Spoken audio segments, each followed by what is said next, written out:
Peter, Book 1, Chapter 4.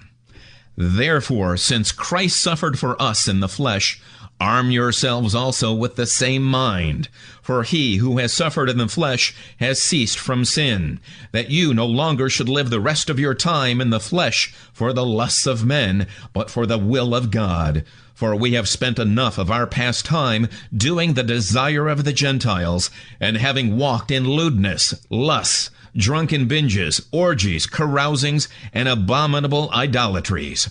They think it is strange that you do not run with them into the same excessive riot, blaspheming, who will give account to him who is ready to judge the living and the dead. For to this end the good news was preached even to the dead, that they might be judged indeed as men in the flesh, but live as to God in the Spirit. But the end of all things is near. Therefore be of sound mind, self-controlled, and sober in prayer. And above all things be earnest in your love among yourselves, for love covers a multitude of sins. Be hospitable to one another without grumbling. As each has received a gift, employ it in serving one another, as good managers of the grace of God in its various forms.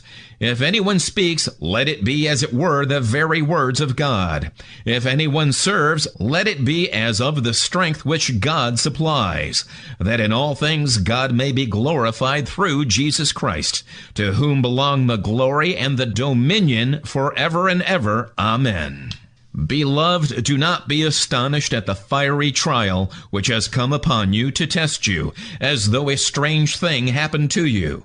But because you are partakers of Christ's sufferings, rejoice, that at the revelation of his glory you also may rejoice with exceeding joy. If you are insulted for the name of Christ, you are blessed, because the Spirit of glory of God rests on you. On their part he is blasphemed, but on your part he is glorified. For let none of you suffer as a murderer, or a thief, or an evildoer, or a meddler in other men's matters.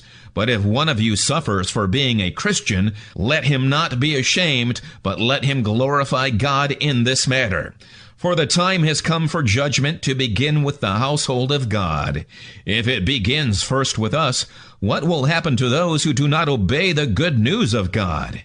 If it is hard for the righteous to be saved, what will happen to the ungodly and the sinner? Therefore let them also who suffer according to the will of God in doing good entrust their souls to him as to a faithful Creator.